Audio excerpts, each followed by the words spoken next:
No, that was at 8.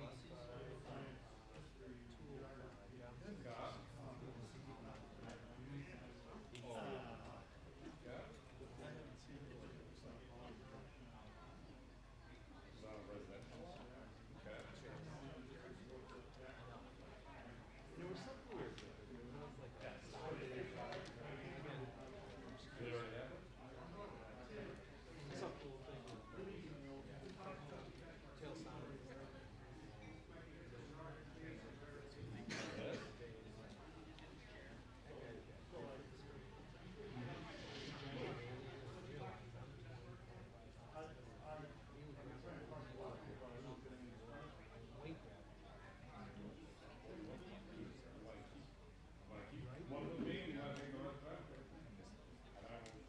I do too.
Where did they have it?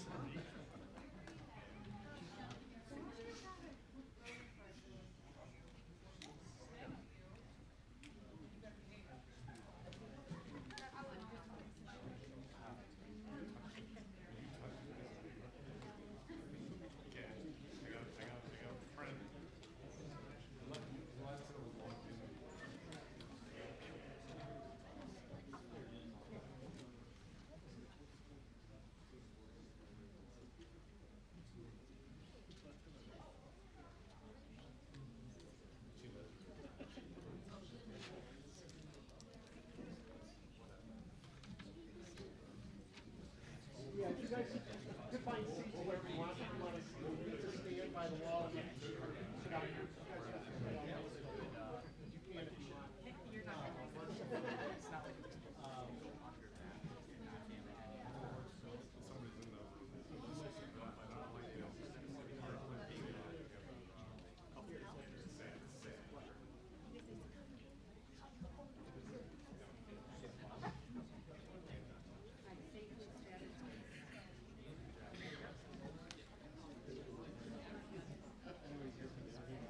You're not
Okay, we're going to get started. If the board members could please make sure you have your microphones on. Thank you. All right, good evening. The hour being 6:32 PM on Monday, October 14th, 2024. I'd like to call to order the Village of Brookfield Board meeting. Would everyone please join me in a pledge of allegiance to the flag? I pledge allegiance to the flag of the United States of America and to the republic for which it stands, one nation, under God, indivisible, with liberty and justice for all.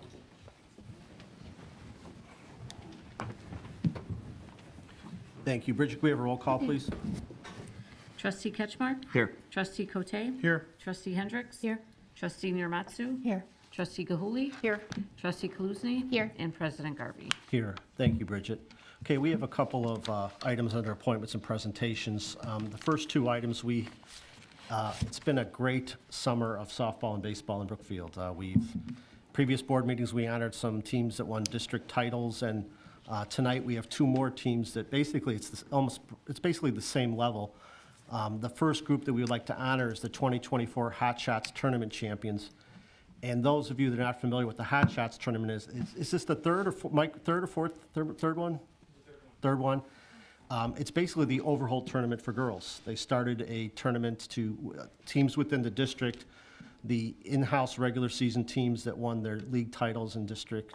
They host a tournament here in Brookfield for softball, and granted, it's not as old as the Overholt tournament, but it's working towards that, and it's going to keep going. So, as host of the tournament, Brookfield won the tournament, so we wanted to honor them because it's basically the equivalent of winning district title. So tonight we have the 24 Hot Shots tournament champions here.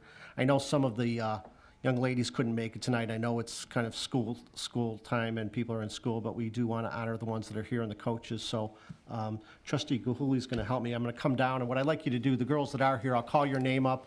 I'll give you a certificate. I'll have you stand up here, and then I'll have your coaches come up, or coach come up, and then we'll say a few words about you, take some pictures, and then if you're available, you can sign autographs afterwards, okay? So, all right, so I'm going to come down, and Cole, would you join me, please? Sure.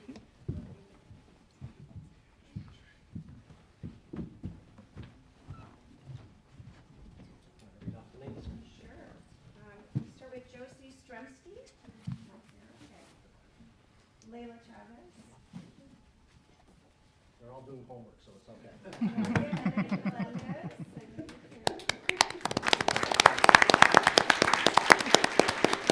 Vivian Correa. Justina Costello. Amelia Johnson.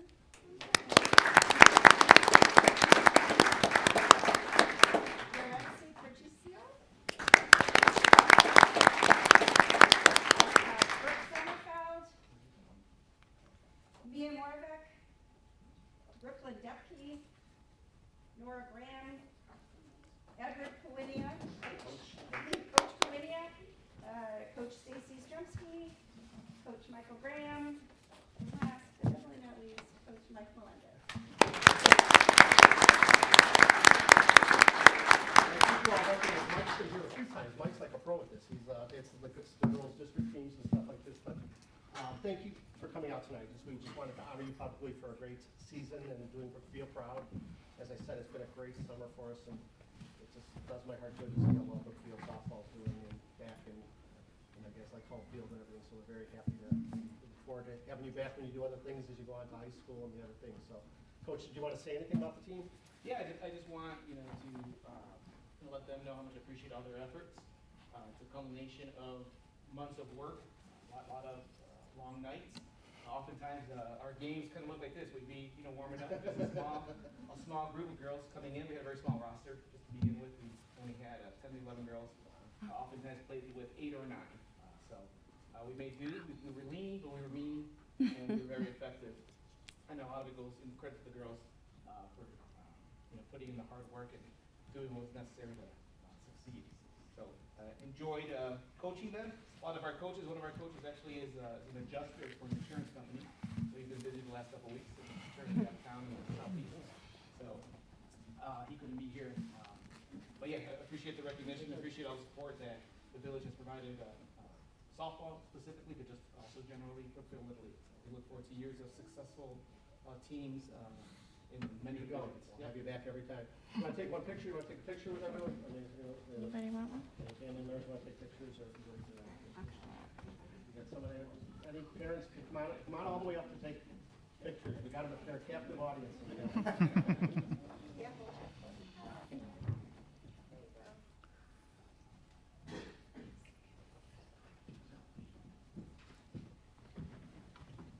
Congratulations.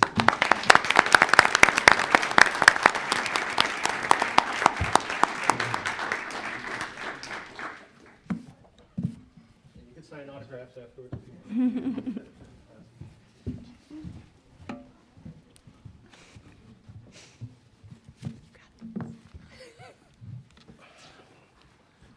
The next team we want to honor is the 2024 Overholt Tournament champions, and I think most of the board and a lot of the audience is familiar with the Overholt Tournament. I forgot what year it is now. This was 61st year of this tournament. It's the longest running tournament in Little League history. We used to be able to say it was the second longest continuous tournament in Little League history because there was the Little League World Series. But during COVID 2020, the Little League World Series got canceled, and the great volunteers at Brookfield Little League were able to pull off an Overholt tournament that year, and it was quite a tournament by that fall. And so it's the longest running tournament in Little League history, and it's very popular. So we have the champions here tonight, and I had the fortune to be able to make the championship game. I got there. I was trying to make other games during the tournament, but it was a busy week, and I got there, and luckily I got there early because the game ended a little early. So these guys had quite see the fist pumping there. It was quite a game, and I was very happy to be there to congratulate them. And I told them that I would honor them tonight. And I know I dated myself, and I made them feel really old because I told the boys that night when I was taking a picture of them up by the scoreboard that I was on a team that won the Overholt tournament. And I told them, and it is true, I do have the trophy from that sitting in my office at the Village Hall. 1979.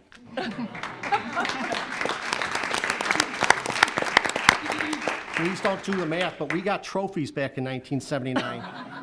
But I was pretty fortunate because the coach was very nice, and I guess trophies are out of style. They got some really cool swag. They got Overholt champion rings that they got to wear. So, and they were kind enough to give one to me, and I will keep it in my office next to this trophy. So, again, it was a great season. Again, these are the boys that won the Brookfield in-house Major League season championship, and then they played in the Overholt tournament, and they beat the other teams in the tournament.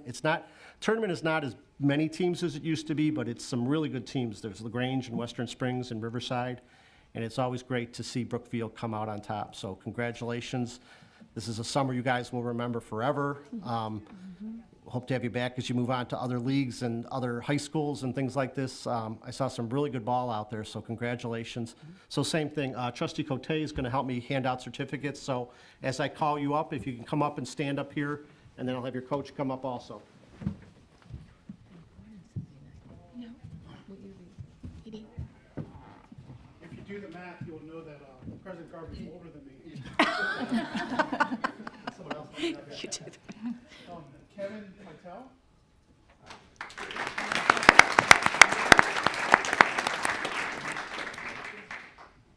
Aiden Beal.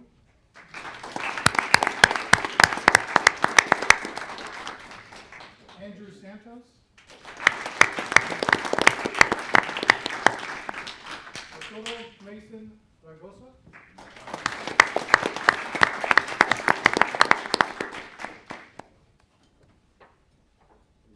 Daniel Ort.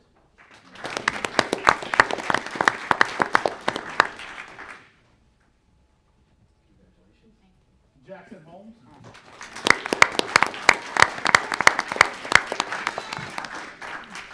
I had to ask for this one earlier. I hope I get it right. Jax Podachi.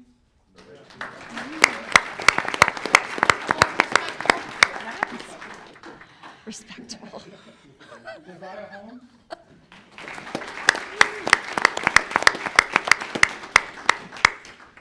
Lionel Ortetto.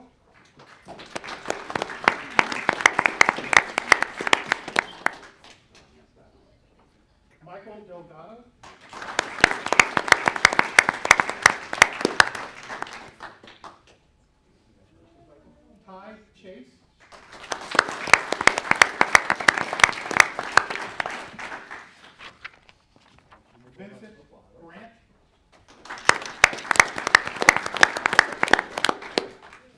Pytel, C.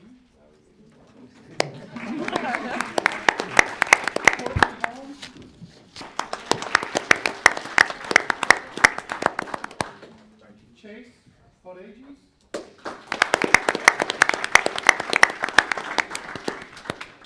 Thank you, guys. Thank you.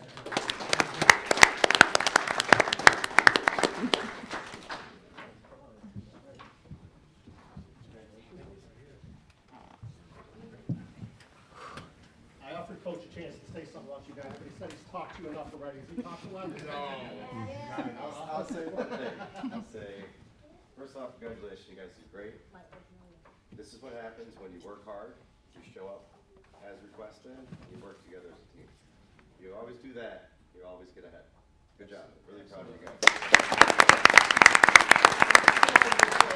Picture question, but get a picture of you guys, and any family wants to come up and take both of them. Actually, yes. All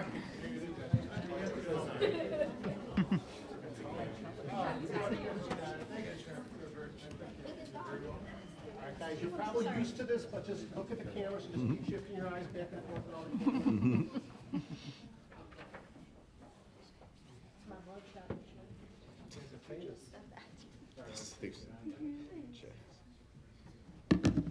Oh, you made it up.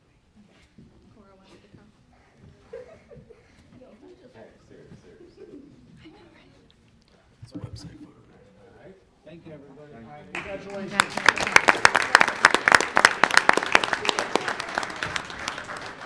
Go do your homework, because all the girls are home doing their homework.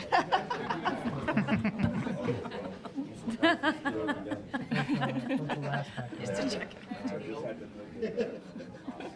Pretty friendly.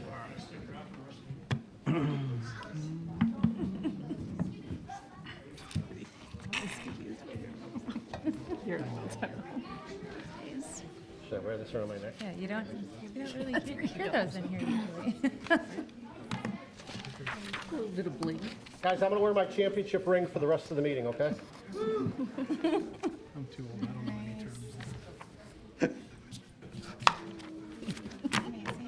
We'll give him a second to clear out here.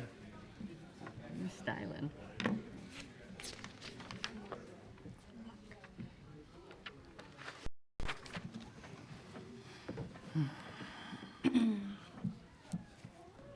Okay, we're going to move along now. Tonight, we're recognizing the promotion within the fire department to lieutenant of Keith Wensowski. Keith, if you could please come up, I think the village clerk needs you to take an oath. And, see here? Very good. And then we're going to have Chief say a few words about you. You didn't hear that part, huh? You did hear where I said a few, right? So if you can come up in front of our clerk, Bridget Weber. Raise your right hand. I, Keith Wensowski, Hey, Keith Wonsowski, having been promoted to the office of have been promoted to the office of lieutenant in the village of Brookfield, lieutenant in the village of Brookfield in the county of Cook, in the county of Cook, do solemnly swear do solemnly swear that I will support the Constitution of the United States, I will support the Constitution of the United States, Constitution of the State of Illinois, Constitution of the State of Illinois, and that I will faithfully discharge and I will faithfully discharge the duties of the office the duties of the office of lieutenant of lieutenant according to the best of my abilities. according to the best of my ability. Congratulations.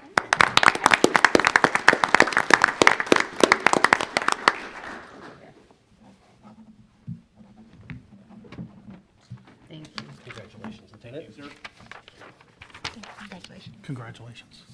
Congratulations. Yeah. well done. Chief, you want to speak first and then do the star, or, yeah, okay. If you want to come up, if family, well, if you want to come up, and then Chief is going to say, do you want to say a few words before I give Chief the chance to say a few words, Keith? Other than we're proud of him. As you should be. So, Keith, you want to introduce who's with you? This is my fiancee Kathy, my soon-to-be stepson Zach, and my parents Andy and Come on up. Did you forget? It's just mom. She's mom. Okay. Chief? Okay. Paper looked odd to me. Okay. Lieutenant Keith Wonsowski was hired by the Brookfield Fire Department on February 20th, 2002 as a paramedic firefighter.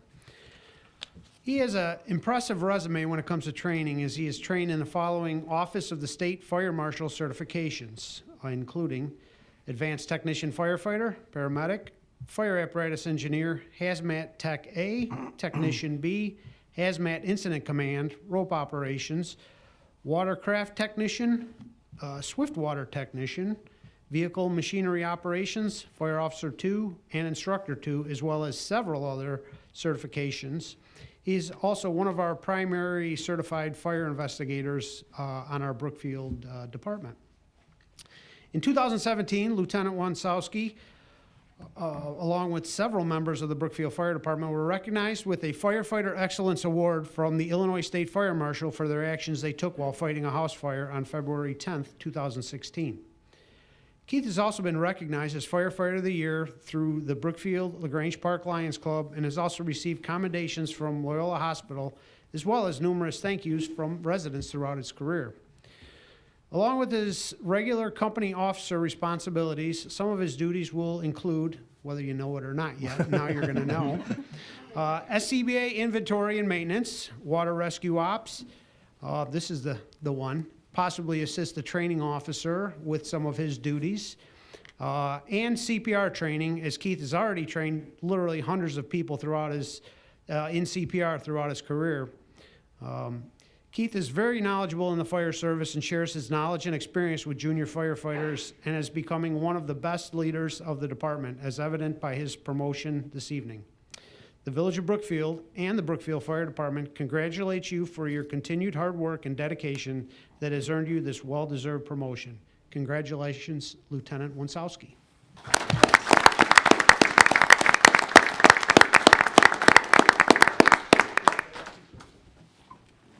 Someone get some pictures. Nicole.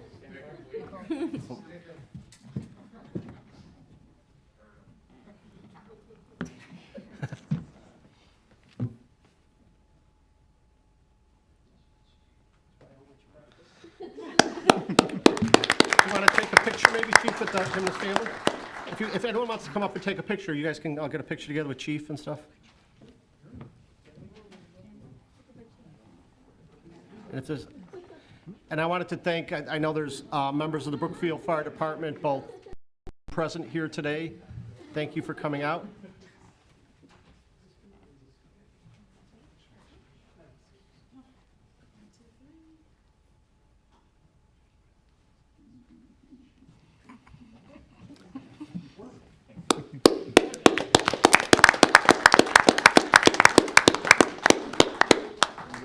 Congratulations. Thanks for coming out to support everybody. We appreciate it.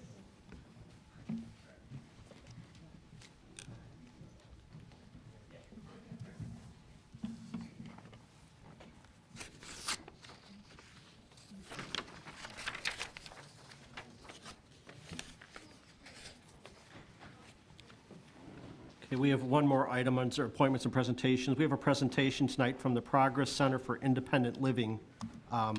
Good evening.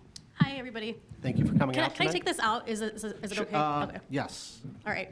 I feel like it's easier to. You're holding it. Hello, can you hear me? Okay. Yes. Hi, everybody. Really appreciate you, everybody with the village staff, as well as the village board. Thank you so much for giving me the opportunity to speak today. And thank you, the rest of the public that's here, aside from our great champions. So my name is Nafia Khan, and I work for Progress Center for Independent Living. Essentially, what I do is I work for an agency where 51% of our staff, as well as 51% of our board, are people with disabilities. It is a legislative mandate from the federal government, from the Administration on Community Living, and we receive federal and state funds in order to do the services that we do. Next slide, please. Our mission's pretty simple. We're basically an advocacy organization, again, governed and staffed by a majority of people with disabilities. And we provide services for people of all disabilities. So whether they have an intellectual disability, whether they have a physical disability or an invisible disability, we provide services to them. No, we do these core services, so every Center for Independent Living, and just so you know, Centers for Independent Living are literally across the country. So there's Centers for Independent Living in California, there's Centers for Independent Living literally in every state and most countries as well. And again, as I mentioned, the most important thing is that they're peer support. So you are someone with a disability and you're providing services to other people with disabilities. So I am the advocacy manager, so I do all kinds of different things. I help with legislation in Springfield at the federal level. We also help people that are experiencing difficulties in their lives, whether they are having a landlord that is denying them housing because they have a disability, all kinds of things of that nature. We also have home services. There are these individuals that basically assist people with disabilities. We call them PAs, and we actually give them training and orientation. We also do this program, it's called community integration, or reintegration. So you may not know this, but people with disabilities are often housed in institutions like nursing homes, not because they have serious health problems, but because they have nowhere else to go. And so we're really making sure that we can have not just the housing, but the services and supports for folks so they can transition out of nursing homes. And then of course, housing. We know Brookfield is no exception to this. You guys already know that there's a shortage of housing in all of our communities, and the astronomical cost of housing is just absolutely, it makes it difficult for anybody, whether you're disabled or not, to be able to have access to housing. We also provide information and referral. So if I'm somebody with a disability and I have a child with a disability and I'm trying to seek out services for them, what do I do if my child is 23 and doesn't have access to school services anymore? We help them out as well. We also provide independent living skills. So if you are somebody who needs cooking skills, or maybe you need to learn how to budget, we'll provide those for you. And then we also have this youth transition program. So for individuals that are 14 to 21, we basically provide them a service where they can learn job readiness skills, and we would make sure that they integrate into the community after they graduate. And then of course, for folks that are deaf or hard of hearing, we do all kinds of work. One of our biggest programs is this thing called the ITAC program. I don't know if you all know, but a percentage of your bill, like your cell phone bill, actually helps pay for this program. And essentially what it is we provide amplified hearing devices for people that are hard of hearing. So just some examples of things that an advocacy department would do. So there's people that we know that have like apartments that they have like repair services that are just not being provided on their elevators. And as you can imagine, if you have a physical disability, you have a wheelchair and you cannot get out of the apartment, then that's creating barriers for you. So we reach out to apartment complexes and property management companies all the time. We're actually doing this in Springfield. I don't know if you guys are aware. There's this law called the Dignity and Pay Act. In the country, here in the United States, unfortunately, people with disabilities still make some minimum wage, which should be illegal, frankly. Nobody should be making less than minimum wage. That's just, and we already know that I could go into a whole political discussion about like minimum wage and how unfair it is. But people in Illinois have decided that we need to take. And so we're actually trying to pass a law. The Illinois House actually passed it, but now we're waiting on the Illinois Senate to basically take this up, and it would end sub-minimum wage in Illinois. If only I could make it in the United States. That's not happening right now. But at least in Springfield, we can make that a law in Illinois. And then, of course, we know this is happening actually in our South office. We have 2 locations, I forgot to mention. We have 1 location in Forest Park, and we have 1 location in Blue Island. But we provide services throughout suburban Cook County. So, of course, Brookfield is in that community. We have this park project that's happening in Blue Island right now. Unfortunately, it's a park that is inaccessible, so we're working with the MWRD to actually make it so that they can actually like create a park. Basically, like it has to do with like the way that the physical space is. It needs to be completely changed up so that's accessible, so that people can actually move forward with it. So we're working on that right now. Home services, I mentioned this a little bit. People that have daily living tasks that they're trying to learn in their home, folks that are moving from a nursing home to the community. This is a really big one. I don't know if you all have heard this. So you know how in apartments, and I'm sure all of us remember our college apartments and all the apartments we've had in the past, there are actually like pet fees that landlords charge because they're like, oh, you have a dog or a cat. Well, under our laws in the United States, you cannot charge someone a pet fee if they use a service dog, because that's not a pet. Like a service dog has to do with your accommodation that you receive as a person with a disability. But unfortunately, in a lot of cases, property management companies still try to charge them. And actually, that's a violation of the Fair Housing Act. So we come in and we step in and let them know that, hey, this is not legal. Let's go ahead and reach out to our legal legal experts, and we can work something out with you guys.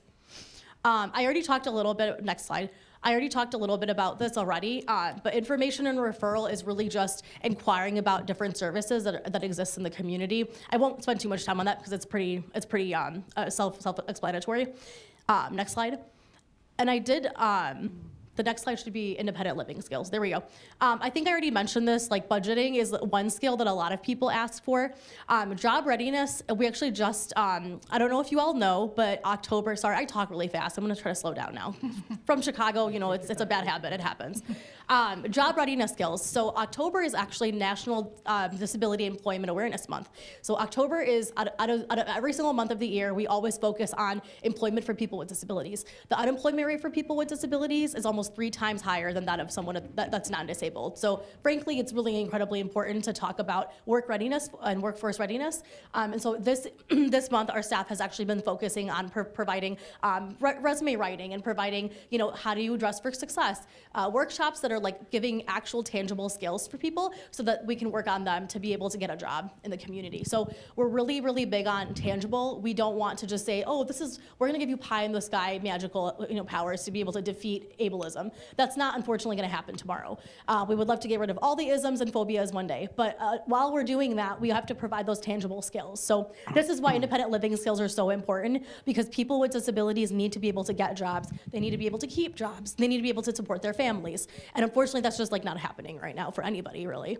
Next slide. Just wanted to quickly mention, you probably, I don't know what happened with that slide, but basically what it is, that's not how I showed up on my end, so I don't know what's going on with the format.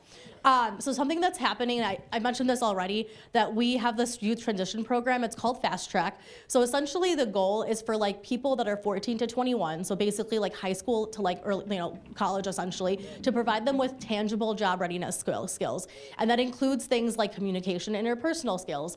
You know, if you're at a job interview, like what does that look like for you? There are gonna be youth that really that they may decide that I don't wanna go to school afterwards. Like I don't wanna do college. I wanna do something completely different. We do wanna provide them, the most important thing that we wanna provide them with is self-advocacy skills.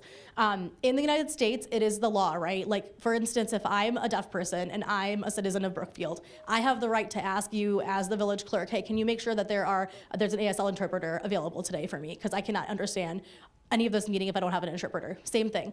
There are opportunities for accommodations and requests and services, but people that have disabilities that are younger may not feel comfortable voicing that. So we really provide them the avenue to learn how do you request an accommodation? How do you talk to somebody about like any services or supports? Do you need a personal assistant to help with bathrooming? That kind of stuff. So just like really basic things that we're really trying to push to make sure that that person elevates their advocacy to the next level.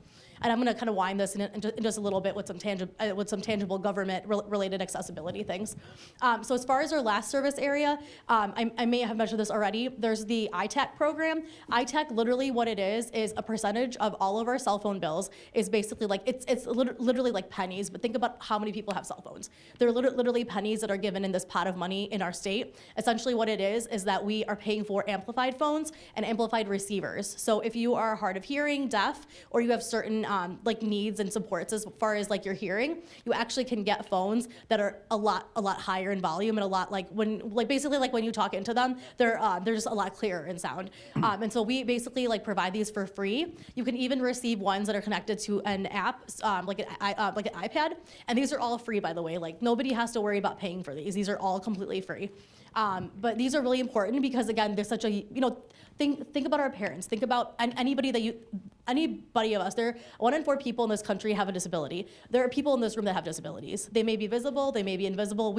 I can't see anybody with a physical disability, but that doesn't mean that they don't have a disability in this room. So it's just another reminder that we need to like constantly advocate for these services because that's how we're gonna move forward. I just wanted to move on to like more tangible advice. So on the next slide, I'm gonna talk a little bit about accessibility, things that we can actually do tangibly to make things accessible. So like, I just wanted to mention what accessibility looks like. The textbook definition is basically a practice of making like services or products usable for everyone. And that of course includes people with disabilities. Usually when you think about like accommodation, you'll think about like a guide dog, or you'll think about, if you have a grandma or a grandpa in your house and they need extra help in like the bathroom, adding grab bars to the inside of the bathroom so that person can move around easily in the bathroom. Those are very simple, reasonable accommodations and modifications. But one of the other things that we don't think about is physical accessibility when it comes to how information is shared. So like, for instance, again, I'm gonna use the example of somebody that is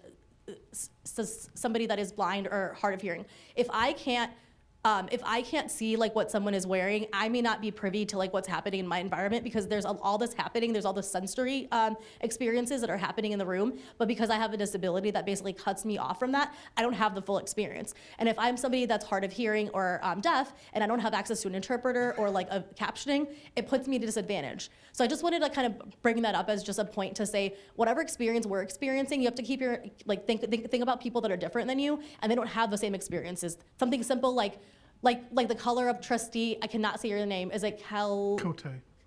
Kaluzny. Yeah, that's a really cool name. You have a gorgeous sweater. That sweater is gorgeous, but as somebody who's disabled and that is blind, I will never be able to fully experience your sweater. So like doing image descriptions, I don't know if you've ever heard of image descriptions. On social media, a simple thing to do is to go online, and when you post photos, to actually do like a little image description on your photos on social media. Any municipality can do that. That does not take extra time. All you're doing is describing what is happening in the picture. And I can show you examples. It's really like very, very simple. And the next slide, I just wanted to provide just another like suggestions and stuff. Even when you're thinking about like public events, like say for instance, there's a race happening, or there is a Halloween festival. Thinking about the universal design is so important. So like, is the building that we're using or the park that we're using for an event, is it accessible? And if I was a person with a disability, especially a physical disability, could I physically move in the space? If the answer is no, you gotta rethink that space, because it is not accessible for everyone. And then there's a whole contingency of your citizens that cannot participate in the activity. So that's like one very simple way to think about accessibility. I highly encourage that this is something that you guys look into, because I've been asking all the municipal governments that I've essentially been traveling like all across our district, like our service area, to mention this. Really consider having interpreters and or closed caption recordings of village council meetings, because even if I'm just viewing something and there's captions available for me, that would be so helpful as somebody from the community. How often have we been watching movies and we just leave the captions on just for our own, just for us, just because? If I was somebody that was deaf or hard of hearing, it would just make my life significantly easier. And then one thing, this is like a huge problem I noticed in all of our buildings. I'm sure you guys know this. Cities like Brookfield are very strong and proud, but it is a little older, right? So the construction, and depending on what businesses you're talking to, some of those businesses are not accessible. So like even like narrow doorways. This is another example where I'm seeing this, and not just Brookfield, but I mean like across our service area. Like this is a conversation I have over and over again. I know that businesses potentially are private, but as a government leader, I mean, you guys were elected, right? Like you were elected to do the work of the people. People with disabilities are in your jurisdictions. Like that is important. So for them to not even be able to reach out and actually be like, hey, this is a problem, I can't get to like this is a perfect example. Right across the street from my office in Forest Park, there is a McDonald's, which is a corporate like company. Like, please explain, please make this make sense. They have 2 accessible door openers, but they're not accessible. Both of the doors have been broken for 5 months now. Anybody with a disability cannot get in. If you have a physical disability, you cannot get in. And both of the doors have been doing this. And like we've literally written to them and advocated for our clients. And the clients are doing we're gonna do basically, we basically call them actions. We're basically gonna do like a demonstration now in front of them, because this is like getting ridiculous. So just before it gets to that level, it's just something to keep in mind, to talk to business owners and actually think about it. It is cheaper for them to make something accessible than to go back and have to redo their construction. Same thing with I would highly encourage you guys to do this with all the developers in the area. If they think about accessibility when they first make it, it's gonna cost them so much less than a lawsuit. Let's be very honest. You don't want to get lawsuits. Like, I used to work in fair housing. I literally, my agency would sue people all the time, and it was like a whole thing. And it's not fun to be sued. I've never been sued, but I know for a fact that it's expensive. I went through a divorce. I spent like $50,000 out of my income to divorce my ex-husband. It's expensive to have lawyers. So I do not encourage that. Like, I do not promote that. And then next slide, I just wanted to share one last thing. Sorry, I think I got cut, but just two things I want to mention. For public right-of-ways, every village or city has a responsibility under the Americans with Disabilities Act, and I know that the Public Works is already on here in Brookfield about this, but basically you have to have what they call a transition plan. Essentially what it talks about like how construction is done on the roadways, on the sidewalks, that kind of stuff. And basically it literally like highlights under the ADA like what each municipality is going to do to ensure that everything in that community is accessible. So it's like a very like thick document. The Illinois Department of Transportation is actively hosting workshops right now. If it's not something that, I'm sure that the village already knows about this because it's a responsibility under federal, and obviously like you guys receive funds at the federal level, so of course you guys are responsible for that, for implementing that. But the other thing I want to talk about, whenever there's openings in government jobs, and this is the big thing that I wanted to mention, obviously, you cannot ask people in job interviews if they have a disability. The way that my agency, for instance, counts that people have disability is because we self-disclose. I don't have to tell, like technically, if my boss was any other boss, I would not tell them that I have a disability, right? I would never tell them willingly, but we self-disclose at our agency because our organization is literally a peer-supported organization. But when you're hiring, like for instance, for maybe positions within Brookfield, one thing that I would highly recommend is make sure that the job postings aren't just on the actual like village website, but they're in diverse spaces, so that you know for a fact that you're getting a diverse pool. Like putting it on just the website is not okay alone, and putting it on Indeed is not alone. Make sure that you reach out to recruiters across different diverse communities. That means the Black community, the LGBTQ, the queer, trans, and non-binary communities, the disability community. Reach out to us. We'll totally put the job posting up. So I want to like offer these as like tangible things as an agency that provides services here. I know my time is probably up, but I just wanted to reach out to you guys and just let you guys know a little bit about accessibility because it is important to talk about it. And government is like one of the easiest ways for us to like integrate because we are all members here. You know, I may not reside in Brookfield, but I do live in a local community, and we all have to like make sure that we work together to make things accessible. So just wanted to offer that. Thank you for your time. Thank you so much for your time and Yep. presentation tonight. We appreciate it. Yep. I feel like we try and keep in mind some of these things. You raised some good points about some things we can maybe look at differently. We do have a great relationship with C-SPAR and the Eagles program out They're of the awesome. They do basement, great work, where, yeah. those are things the board's done over the years. But there's always room for improvement, and you put some good things in their head. And, our village engineers here and, the ADA compliance is very important to us when we do things. We do note on our agenda if there's individuals with disability requiring an accommodation, we'll try and accommodate the wheelchair perfect. ramp and things. It's right on the bottom of every Yeah, agenda. we have and I love that you guys actually have a statement because you'd be surprised, not every community has any kind of statement on accommodations. And that's really important, right? Like, you guys are being proactive about it instead of waiting at, like, on the back end and then someone last minute, obviously there also needs to be, like, a very reasonable time frame, right? Interpreters are busy. Interpreters are doing all the things right now. And Zoom. And so getting interpreters is already like a huge thing. So be able to like have people like request them in an appropriate manner so that you guys can actually like have access to them is also important too. So it's just as important, obviously. Well, thank you for your time tonight. Thank you for giving us some ideas. We appreciate it. Yeah, of course. Thank you. Excuse me.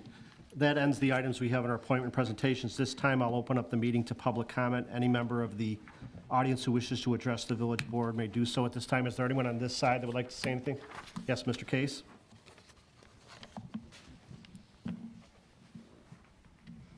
First of all, I'm jealous of that ring, because I played for Roy Overholt when I was a little boy. And his team was the Burrish's Lobster House. And they had the blue hats. And they were always incredible, and they beat us every time. I played for Spidell. Now, I do have my purple hat still for Spidell. Very good. But I don't have the ring. So congratulations on that. Right. First of all, I'm not really sure whether this is the appropriate environment to bring this up, but I kind of fell out of any other direction to go to. And what this is about, in the South Hollywood section of Brookfield, around Southview and Hollywood, there is a vacant lot. It's been vacant for years and years and years and years, and I think it's an unbuildable lot. So somebody, the owner, that wants to put it up for sale, and they did. And I was kind of surprised. There's an 80 square foot for sale sign on that lot. Now, 80-foot square foot sales sign is bigger than the Village of Brookfield sign on the bridge. It's bigger than most of the commercial signs that are out there. It's a big sign, and it's not very pretty. And the neighbors across the street get to look at the front of the sign. And I'm not really sure what the sign designates, because it says for sale, it's got Roger Durante signatures, and they don't even specify that the lot is for sale. But it's big, and it's there.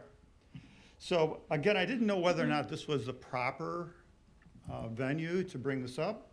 It's in light of the fact of all these wonderful accomplishments that the baseball has done, and I had a brother who is developmentally disabled, and I understand the need for those services. So this is kind of cool for me to see all this stuff going on. I'm very proud of Brookfield for doing that. So what I did is I did try to reach out. I called the one department up 3 different times and got nothing, no returns from my calls. I did email and text several times. In fact, I think some of you got the pictures that I sent, and never got a reply from anybody about my concern of how this sign thing works. So I went on to the site, and I'm not an attorney. I'm just an old history teacher that doesn't really understand some of that legalese stuff on there, and I couldn't determine whether or not that sign was legal or not even. But it had to have been, because on the back of it is a, what do you call it, a permit that says the sign can be there. I believe the permit says from August and through November. It is just one, so I didn't know where to go. I wasn't getting any replies from anybody that I sent things to. I walk my dog by there every day, and the poor neighbors across the street have to look at this thing every day. And I have sent, tonight I just sent another one out to all of you. I believe you got it. And I have lots of pictures if you'd like to see what it looks like, the front and the back of it. And so that's why I'm here. And maybe this is not the correct venue, and I apologize for taking your time if it wasn't, but I would just like some, what's the word for it? Some information regarding this sign and whether or not this is going, I've never seen a sign like this in any neighborhood around here, in fact, and never have I seen one this big in Brookfield. So it kind of alarms me, that's all, that this was approved. So Okay, thank you for and your. Mike, you're always welcome to come. I've searched my email box. I didn't get any emails from you, so I don't know Trustee Ketchmark mentioned something before the meeting that you had emailed him. He wanted a chance to talk to staff, which he did before the meeting tonight, and planned on getting a hold of you. So I'm not sure when you emailed or who you emailed, and I know you had a chance to talk to the village manager right before the meeting. So staff from our co-department will get in touch with you. They're here. They'll get your number. They'll give you a call. They're looking into it. They were made aware of it. So they'll be back in touch with you. We can't go through and litigate or decide issues here. This is the first I heard about it tonight, so I have your email address. I'll email you to make sure you got the right address from me, but I didn't get any emails, or I didn't get any texts or calls from you, so. I just use, that's fine, but I know I did, about 3 weeks ago. In fact, I have it on my phone. So. Okay, and I think a lot of, we pride ourselves on returning calls and emails, and I saw you in a meeting a couple of weeks ago. If I'll make sure you have ways to get a hold of me. But I've just searched my email now, and I don't see anything coming up. So I apologize that happened, because I know this board's very diligent about trying to get back. Sometimes we need a chance to talk to staff, and if it's not an urgent life or death matter, they like to talk to staff before they get back to you. So staff will reach out to you and let you know what the situation is.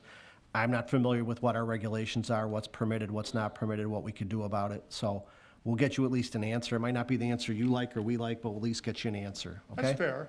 Again, I appreciate this. I respect what you guys do. And thank you for doing what you do. So. You're always welcome to come out, Mike. Thanks. Thank you. Thanks. Any other public comment on this side? Any other public comment on this side? Okay, hearing no further public comment, I'm going to move on to reports of special committees, please. Trustee Cote? I would like to make a motion to approve corporate warrant dated October 14th, 2024 in the amount of $4,264,867.45. Second. The motion was made by Trustee Cote, second by Trustee Kaluzny. Trustee Cote, are there any highlights or anything you want to Yes, point out? absolutely. So you may ask, why is this so much higher? Because normally our warrants are between like 1.4 to 2.2. And so, first of all, every time, it's been 3 weeks, so these normally go on every other week. So it's a 2-week warrant. So this is going on a longer period of time because it's been longer. So therefore, you usually have added to it extra pay period. So you have extra payroll that's put into it, water payments that we make out to the Water Commission. So there are other things. But also in this, you will have not just like two pay periods involved here, but we have just over $2 million associated in various water projects. So you had a water main improvement project payment of $992,000, a lead water service payment for phase 2 of $692,000, and lead water service payment on phase 3 of $328,000. So when you add all that was just over $2 million that we had just in that part, along with the 3-week period that covers over 2 pay periods. Thank you. Does have any questions or comments related to the warrant? Okay, hearing none, roll call, please. Trustee Ketchmark? Aye. Trustee Cote? Aye. Trustee Hendricks? Aye. Trustee Nearmatu? Aye. Trustee Gahuli? Aye. Trustee Kaluzny? Aye. Motion passes. In regards to DPW, so like I said, it has been 3 weeks. Our Department of Public Works has been very busy. Forestry Department themselves have distributed the 50/50 tree planting program, a literature to places that they had designated, to places that the village would like to plant trees, and contacted those residents. They've also been busy in the parks clearing branches and debris, et cetera. And I do want to thanks to DPW for all the work that they did with Meet the Creek and all their work with the duck race as well. The Streets Department, they've been busy ensuring our village facilities are maintained and up to par, getting ready for the winter. They've also relocated our stores of salt to a new storage location on their property. And they had to do a lot of work re-angling or re-angling the water drainage in the alley off of Harrison, 3100 block of Harrison. And they did a lot of work also with the music on Grand throughout the summer, so that was very appreciated. The Utilities Department, they were able to tie in increased capacity, 8-inch service line for the 4400 block of Arthur, and they've been ensuring that the pump station is up and running for optimal performance and dealing with the water main break on Ogden. As always, if you see issues in town, you see Click Fix. That's the best way to get an item over to DPW for them to get to work on it. The library has a lot of upcoming events. Please check their website for scheduled events. This week, they are hosting the Mobile Museum of Tolerance to help combat hate, decoding hate speech, and creating a positive online social media presence. Please take a moment to go through that. Tolerance is a big deal that we have, that we need to take in consideration. We can learn from different countries, and me specifically from the country of Japan. My mother was a survivor of the atomic bomb in Hiroshima, and in the city of Hiroshima, they have a museum of tolerance. And so when you go there, you learn the effect that things have that you say you do on other people in other areas. So please take a moment, go to the Mobile Museum of Tolerance, and just take a moment, go in there and check on a different perspective on things. It would be greatly appreciated by everybody, actually. This Thursday, they will also have a financial expert to help guide attendees through self-evaluation to assess their ability to retire, which I cannot, but hey, we are there. The food pantry, we have a food pantry in town, a couple of food pantries in town. Every Tuesday night, Share Food, Share Love Pantry is open between 7 and 9 p.m. They are also always looking for volunteers. So if you are looking for something to do something for the greater good, please take a time and volunteer or check out their webpage so you take time with them. For veterans who are looking for mental health assistance, you can do so through the Jesse Brown VA Medical Center. Please call 312-569-6177. You can start with enrollment. If you're struggling or you know somebody who is struggling, please call 988.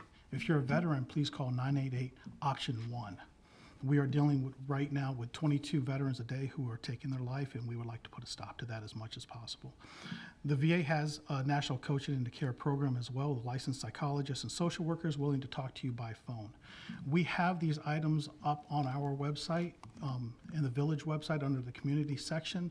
It will tie you over to the VACC, the Veterans Affairs Commission of Cook County, and they have a lot of other numbers. There's a ton of phone numbers for homelessness, et cetera. All these these things for veterans that you can take advantage of.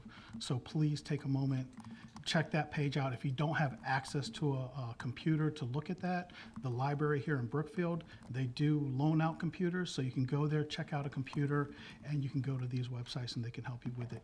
If you are a veteran and you're looking for a place or a person to talk to, you can call me directly, you can get a hold of me directly. I can put you in touch with the VA, I can put you in touch with a service officer or the VFW to help you out. I'd like to say this concludes my report, but I just want to retouch bases. Take a moment, please go to the library and check out the Mobile Museum of Tolerance. And that concludes my report. Thank you very much, Trustee Cote. Trustee Hooley, Chamber of Commerce? Yes, so there have been a lot of wonderful things going on with some grand openings and ribbon cuttings for businesses in Brookfield. This past weekend, there was a ribbon cutting at Crispy's, which is a wonderful little bakery right here on Prairie Avenue around the corner. Also, Ink Your Wear on Brookfield Avenue, right near Gosha's, right out front here. There are a custom t-shirt business and more than t-shirts, custom printing. So very glad to have them here. We also have another ribbon cutting happening on the 18th, so this Friday at 4 o'clock at Taquero Mucho. That's right down by the Brookfield train station, the Brookfield Zoo stop, I should say. That's at 4 o'clock, 8420 Brookfield Avenue, so hopefully see many of you there as well. They also have 60 to Win is still going on. 60 to Win was the raffle, the weekly raffle that's going on. Lots of winners. They're all posted on Facebook. They're also posted on the website. I'm not going to list all the names, but every Thursday there's new winners drawn over at Joe's Saloon. So you can go to Joe's, you can be in on the fun there, or you can watch it live on Facebook. So lots of money being given away there, and that will continue. So the next one is this Thursday, and that's at 4:30 at Joe's Saloon. We just had the very last farmers market of the season on Saturday. It was a gorgeous day. Lots and lots of people there. We did not have the regular chamber meeting today, so I don't have all the figures and facts to share. I'll do that at the next meeting. Same goes for the Art Fest that occurred recently, a week before last. So there has just been a tremendous amount going on. But so next time I'll have a lot to report for you on that, and I'd love to also, maybe invite the Farmers Market Committee here to just give them some great recognition. It's really just turned into this amazing award-winning event. And also this weekend they did have the chili and pie cook-off. So if you're lucky enough to be part of that and enjoy that, that was pretty great. So I'm waiting to hear about the winners there too. What else? I know we're going to touch a little bit more on Monsters on Main Street, but the Chamber's very excited. All the businesses are excited to give out piles and piles of candy. They buy thousands of pieces of candy for everyone, not just from Brookfield, but the local communities that come around to visit our businesses. On Saturday, October 26th, that's from noon to 3 p.m., there'll be trick-or-treating all over town. So just drive safely, get out with your kids, get out with your families, and enjoy all the fun there. I'll let Trustee Ketchmark touch a little bit more on that as well. And then the regular chamber meeting has been moved to next Monday, the lower level Brookfield Library at Monday, the 21st, October 21st. And then they also have the business luncheon, the monthly business luncheon is this Thursday at noon, and all businesses are welcome. That is going to be at, I don't have where that's going to be. It says at and then nothing. I'll find out where that's going to be and post that. So the only other thing, some other exciting news is that the Kris Kringle Market, which is happening on the west side of Village Hall here, will be going from 10 a.m. to 4 p.m. on December 7th. I know it seems like a long way out, but it's coming up quickly, and I heard that all of the vendor spots for that are already sold out. So it's going to be very popular again this year. There are still accepting, until October 20th, they're still accepting design ideas for the mug. So if you were lucky enough to get a mug last year, they were completely sold out. They're looking for design ideas. So you can put your submission in through Facebook or through the BrookfieldChamber.net website. and get your creative designs in there. The only thing I wanted to add, two things, since you mentioned the website, Trustee Cote, under the community section of the village website, there's a section for community support resources. Everything from veteran support to senior support. It is listed here, all of the mental health organizations, the food pantry, all the contact information, the website information. It's all available here. It's a really fantastic resource that the village staff has put together for us. So I encourage you to share this with your friends and neighbors and anybody who might need some connections.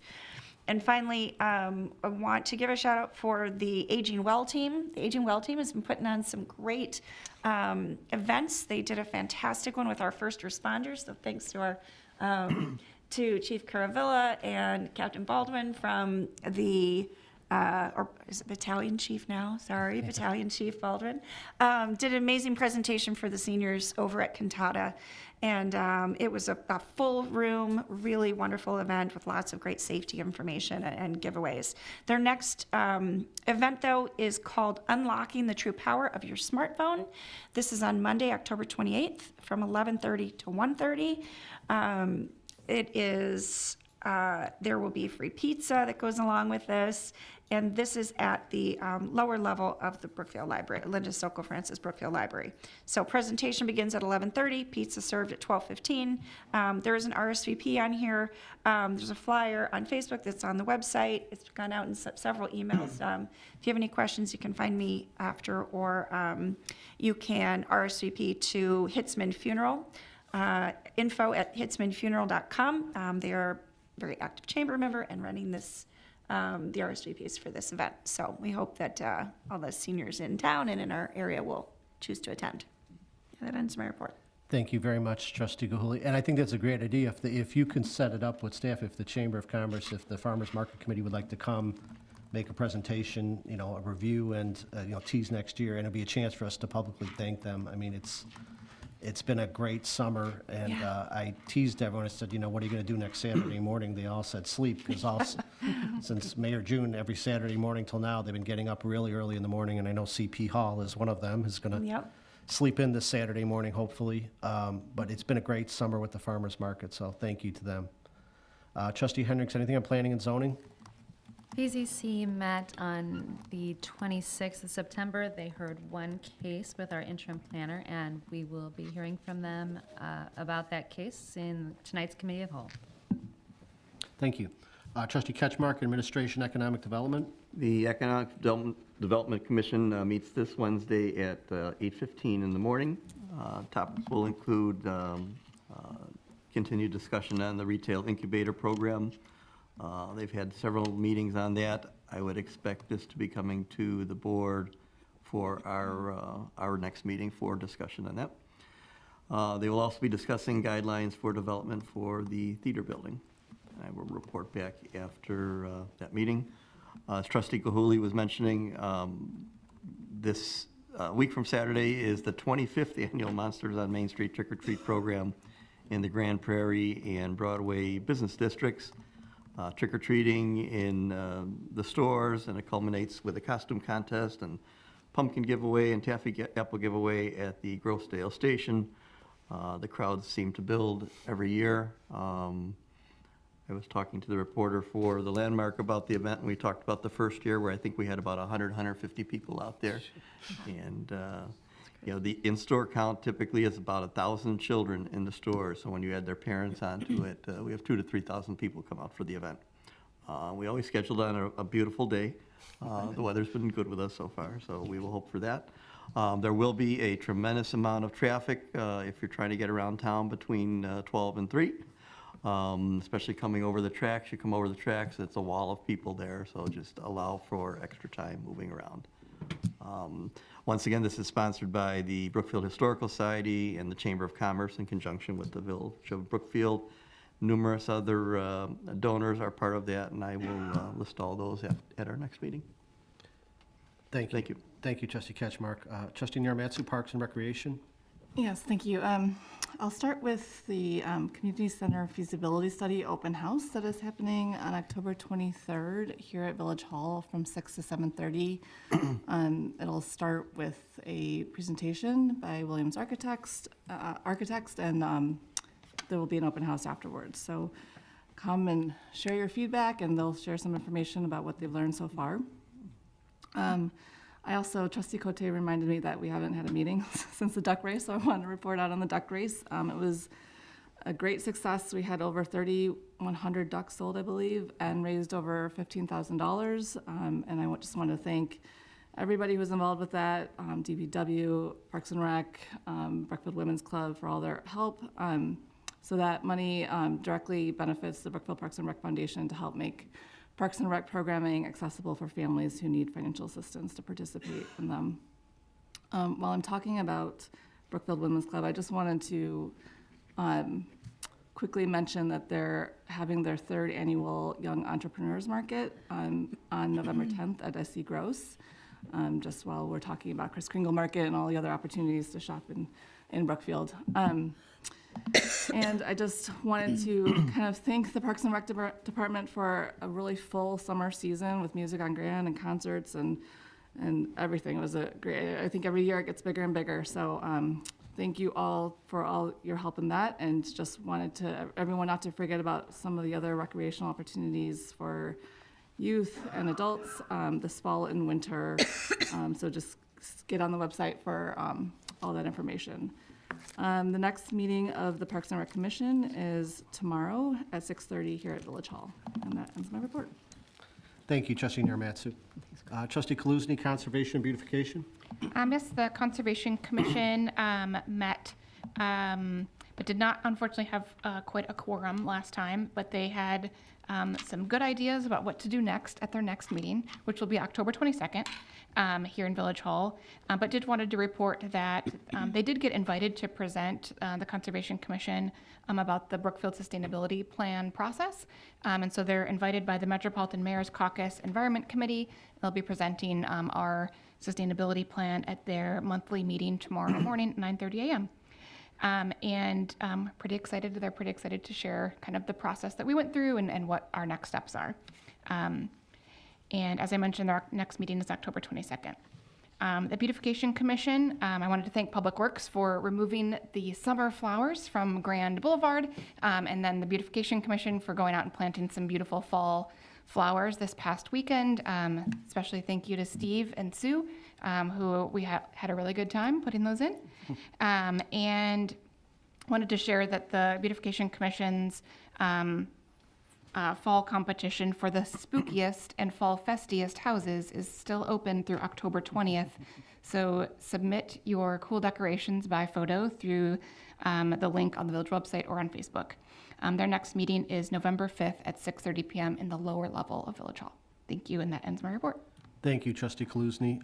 Brookfield Zoo has Boo at the Zoo going on the next couple weekends. I think they had it this past weekend, and we haven't seemed to had traffic problems yet, but I know the weekends leading up to it can be pretty, so Saturdays, I think there's usually big crowds, so the police department's got excellent communication with the staff at the zoo, and if there's any traffic issues or warnings, but just be aware. Again, sometimes if you're just aware ahead of time, you can plan your trips through town and the traffic backups. So the WCMC, myself, Trustee Kaluzny, and Village Manager Tim Weiberg attended the annual dinner for the WCMC, which was an official meeting of the WCMC the last week of September on a Friday night in Rosemont. I was elected again to another term on the executive board of WCMC to represent the village going forward with that organization.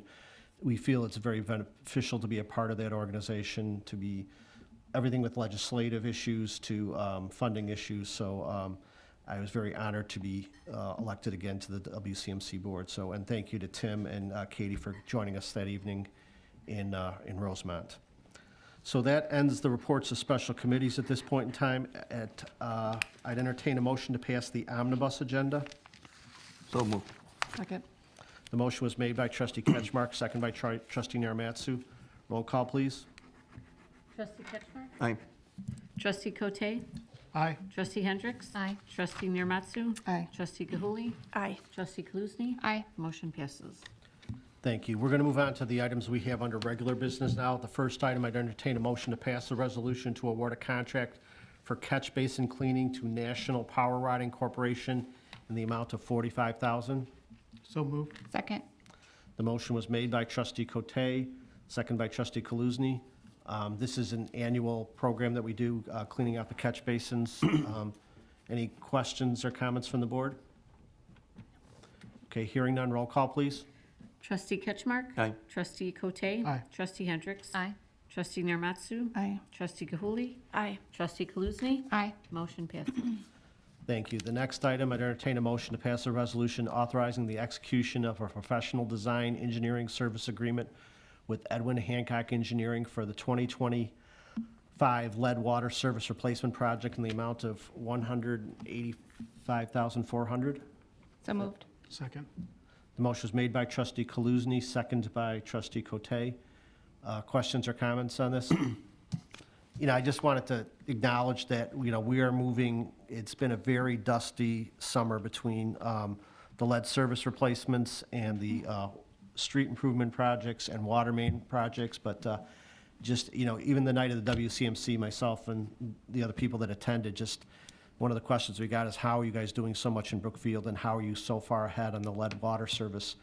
The federal government did not require us to get started yet. They still have a couple years yet to come forward with our plan, and we're already replacing them at a very rapid rate, and that's due to the work of staff and their engineering firm to plan this ahead of time. We were able to get in early, get the low interest and no interest loan programs, and have the foresight to get in. And we're going to get this done earlier than any other municipality around. So thank you to staff, thank you to Hancock Engineering, and thank you to the residents for your patience. I know it's really hard, and these lead service line replacements are tough because they cut open the middle of the street, and sometimes there's temporary patches, and you got to drive around them, and they're bumpy and everything else. But these are important things that we have to get done, and we're trying to do them as quickly as possible, do them the correct way. And there's going to be more to come. We'll just have to work our way through it. But just be careful when you're driving, and exercise a little patience. Sometimes you got to slow down and go around these things a little bit, or just not drive so fast over the openings in the street. So, any other questions or comments from the board? Okay, hearing none, roll call, please. Trustee Ketchmark? Aye. Trustee Cote? Aye. Trustee Hendricks? Aye. Trustee Narmatsu? Aye. Trustee Gahuli? Aye. Trustee Kaluzny? Aye. Motion passes. Thank you. And the last item, we have our regular business. I'd entertain a motion to pass a resolution to approve an intergovernmental agreement for the secure lockup of arrestees at the Berwyn Police Department. So moved. Second. The motion was made by trustee Cote, second by trustee Hendricks. This was an item we've discussed as we had to consolidate both dispatch services, and we no longer hold prisoners here. An opportunity came up to improve the situation we had.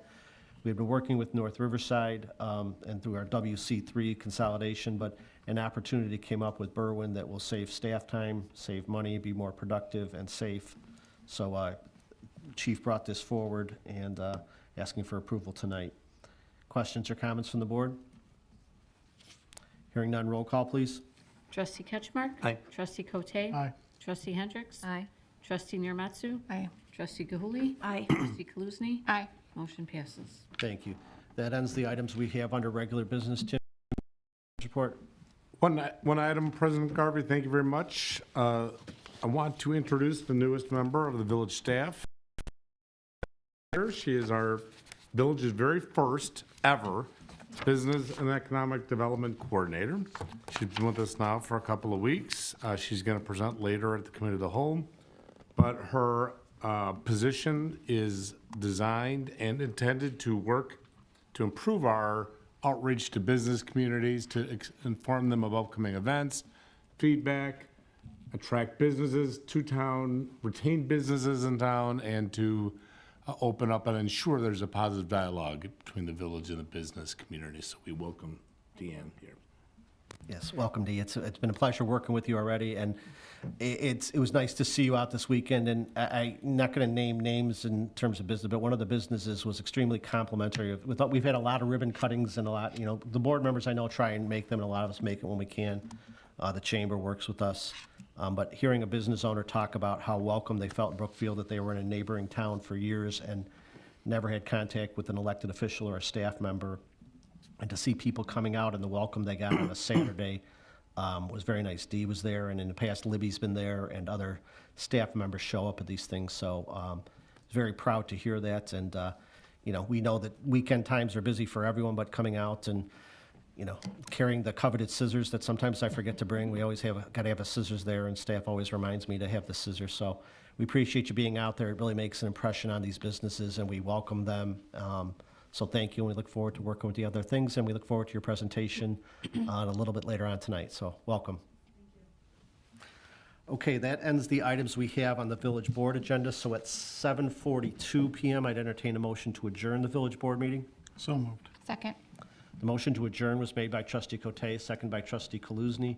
Roll call, please. Trustee Ketchmark? Aye. Trustee Cote? Aye. Trustee Hendricks? Aye. Trustee Narmatsu? Aye. Trustee Gahuli? Aye. Trustee Kaluzny? Aye. Motion passes. Okay, we're adjourned at 7:42